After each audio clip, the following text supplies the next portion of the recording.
Once upon a time, there was a man who was skilled in many arts. But according to the king and number 39's orders, he was dismissed and was only given 3 coins as a fee. He thought to himself, and quote, "Okay, wait and see. How can I accept such injustice? If I meet my soulmates, then the king will have to bring all the wealth in the country. End quote, for us." End quote. Feeling indignant and angry, he went into the forest and met a man with both hands pulling up 6 ancient trees as deliciously as we pull up 6 ears of rice. The soldier said to the other man, "Will you agree to be my disciple and travel the world with me?" The other person replied, "That and number 39's possible. But first, I have to bring this small bundle of firewood home to my mother." Then the firewood collector took one stick, twisted it, tied the other stick into a bundle, hoisted it on his shoulder and carried it home. A moment later, he returned to where the soldier waited. The soldier said, "The 2 of us will definitely go around the world." After walking for a while, the 2 teachers and students saw a hunter kneeling, his hands just loaded, seemingly aiming at something. The soldier asked, "Hunter, what are you planning to shoot?" The hunter replied, 2 miles from here, there is a fly sitting on the branch of an oak tree. I want to shoot out the pupil of its left eye." The soldier said, "Oh, that and number 39's great, you come with me, we will definitely be able to travel around the world." The hunter agreed to go along. The 3 people came to an area with 7 windmills, the blades were flying, but there was no wind blowing in all directions, not a single leaf swaying.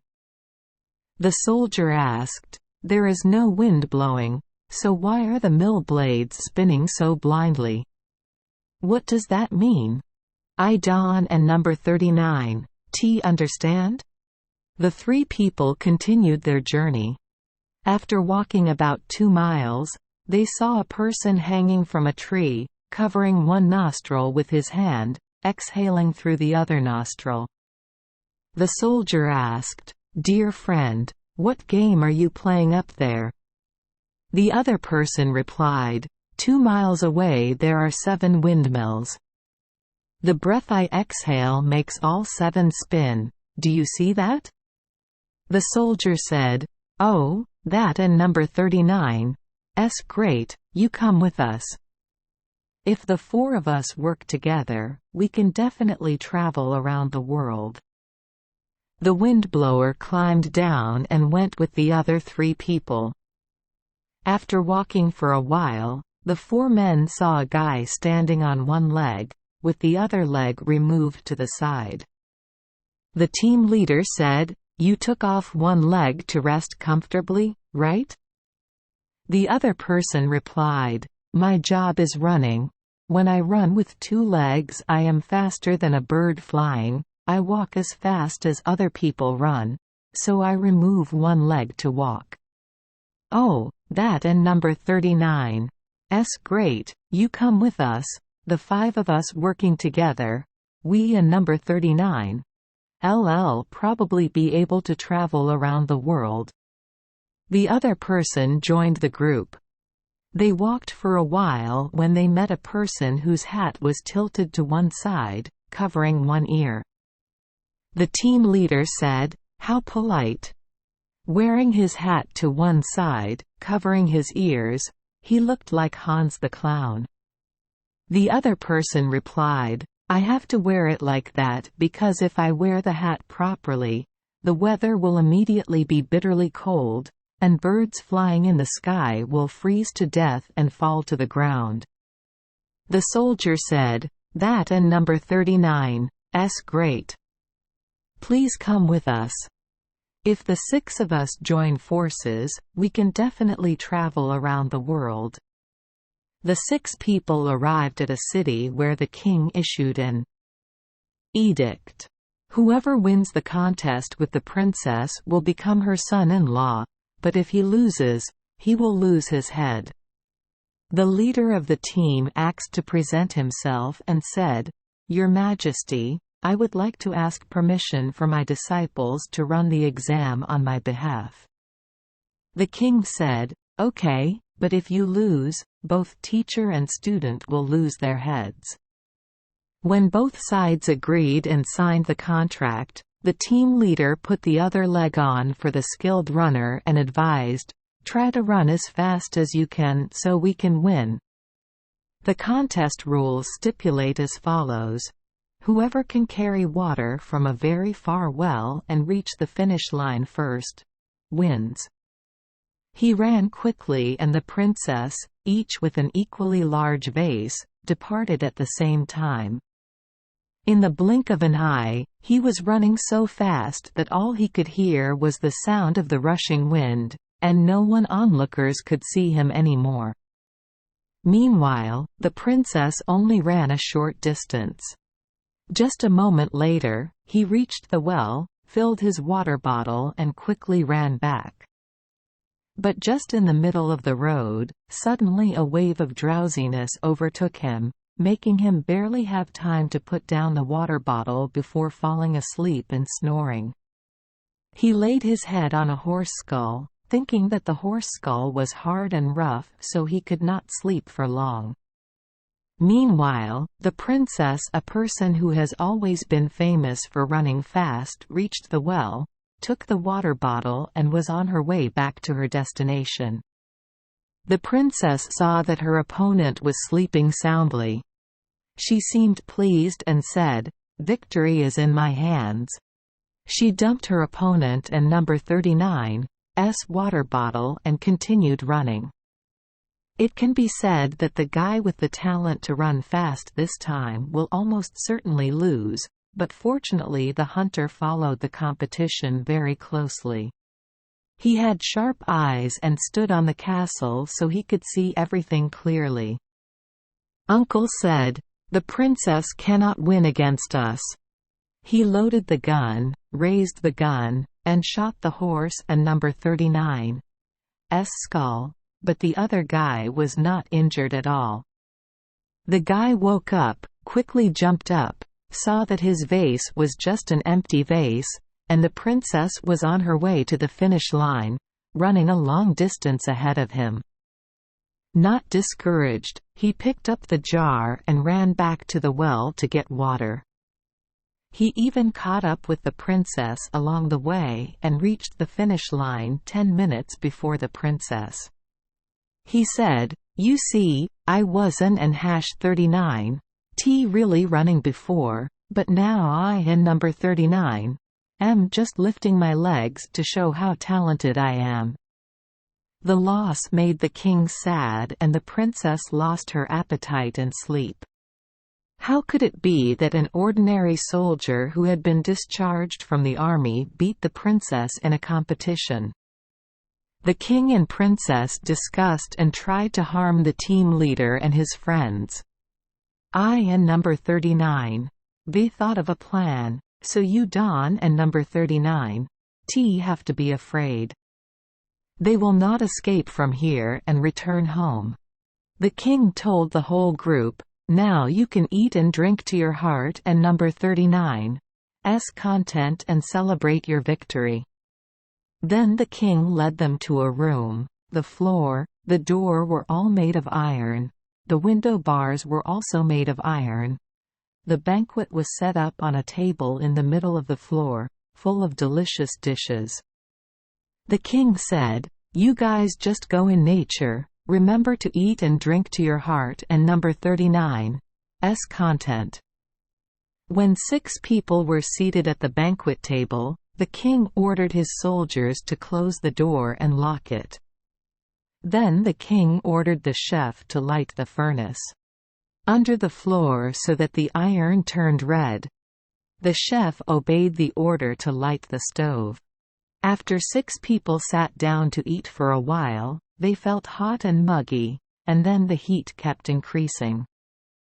Some of them stood up to go out, but the windows and doors were tightly closed. Only then did they realize that the king had the ambition to burn them to death. The guy with the lopsided hat said, "The king won and number 39 T be able to carry out his evil plans, Don and number 39 T worry. I will cause a terrible cold to come, so much so that even the fire will be fed up and retreat." He straightened his hat, and immediately a cold wave came, making the room no longer hot, and the dishes on the table began to freeze. A few hours had passed, and the king believed that 6 people had burned to death in the room, so he ordered the door to be opened and then personally came to see. But when the door opened wide, the king saw 6 people standing and chatting happily, and they even asked to go out for a bit to warm up, because the room was so cold that all the dishes were frozen.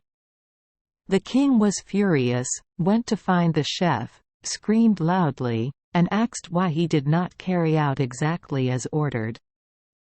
The chef said, "Look at your majesty, I and number 39 am burning red like that." The chef took the king to see, under the iron chamber, the furnaces were all blazing. The king thought that doing this would not help them. Then the king sat down to plan another plan to harm the 6 unpleasant guests. The king summoned the head soldier and said, "If you give up the idea of marrying the princess and agree to take the gold, I will give you as much gold as you want." The soldier said, "Your Majesty, if so, please only give me enough gold that your disciples can carry on their shoulders. At that time, I will not dare to ask for the princess anymore." The king was very pleased about that. The soldier continued, "Within half a month, I will come back to get the gold." After that, he hired tailors from all over the country and promised them to sew a bag in half a month. "This bag will be given to the strongest person, the one who picks up trees like weeds, to put on his shoulder and go with the soldier to meet the king." At that time, the king said, "Why is there such a big and scary person? What are you doing carrying a sack the size of a house on your shoulder?" The king became afraid and thought, and quote, "This guy will probably carry a lot of gold." And quote. The king sent out a ton of gold. It took 16 strong people to carry it out, but that guy just held one hand and gently put the ton of gold into the sack and said, "Why, Don and number 39 you carry a lot at once. This little amount only sticks to the bottom of the bag." All the gold, silver, and jewels in the king and number 39's warehouses had been brought in. The guy poured it all in, but still could N and #39 get a bag. He said, "Bring more. With only a few pieces, how can the bag be filled?" 7,000 carts of gold were brought from all over the country. The strong men threw both carts and oxen into the bag and said, "There and number 39 no need to waste time considering it, I and number 39 accept it all, as long as the bag is full." When he had put everything into the sack, he said, "Even if the sack is not full, I will still tie the top of the sack." He put the bag on his shoulder, then set out with his friends. Seeing that all his wealth was lost, the king became angry and ordered his cavalry to chase after him and take back the sack from the athlete and number 39's hand. Soon the 2 armies caught up with the 6 people. The commanding general shouted loudly, "They have been captured. Put down your yellow gloves immediately, otherwise you will be dismembered." The windblower said, "What did you guys say? Are we prisoners? You and number 39 all be dancing around in the air." That person closed one nostril, then used the other nostril to blow both groups of cavalry up into the sky, each in his own direction, one on this mountain, the other on another mountain peak. An old soldier pleaded, saying that he had 9 wounds and that he was a gentle and kind person and did not deserve such a crime. Hearing that, the person blowing the wind gently let the other person fall slowly to the ground, without any injuries. Then the wind-blower said to him, "Now go back to the king, send more cavalry, I want to let them travel into the air for fun." When he heard that news, the king said, "Well, just let them go, they have magical powers." 6 people brought the wealth home, shared it together, and lived happily ever after. Thank you for joining us for today's fairy tale. We hope these stories bring joy and meaning to your day. If you love our channel, please hit the subscribe button so you won't miss any exciting tales. Wishing you a good night and sweet dreams. See you in the next story.